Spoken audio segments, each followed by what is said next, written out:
আমরা পণ্ডিত ঈশ্বরচন্দ্র বিদ্যাসাগর এবং দীনময়ী দেবীকে সম্মান জানাতে আজকে বীরসিংহ গ্রামে এলাম। বাচ্চাদের দেখতে এলাম, শিক্ষকদের সম্মান জানাতে এলাম, কেননা ঈশ্বরচন্দ্র বিদ্যাসাগর নিজে একজন দার্শনিক ছিলেন, শিক্ষাবিদ ছিলেন। বাচ্চারা খুব সুন্দরভাবে জবাব দিল, সুতরাং আমি আজকে খুব ভালো আছি। পুরো পশ্চিমবঙ্গ বেহাল অবস্থায় আছে। আপনি পুরো ঘাটালে ঘুরে কোথাও কি ঈশ্বরচন্দ্র বিদ্যাসাগরের এক খুব বড় স্ট্যাচু বা একটা ধরুন মূর্তি দেখতে পেয়েছেন বিগত 15 বছরে? এখানে শুধু আমরা দেখতে পেতাম মুখ্যমন্ত্রী মমতা বন্দ্যোপাধ্যায়ের ছবি।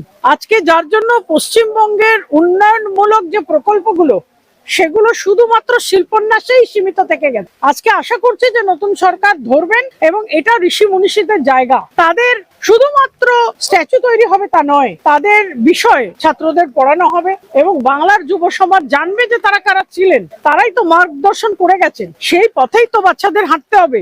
আজকে আমরা এখানে দুজনে মিলে এসেছি এবং দেখে গেলাম, সরকারকে জানাবো কি অবস্থা।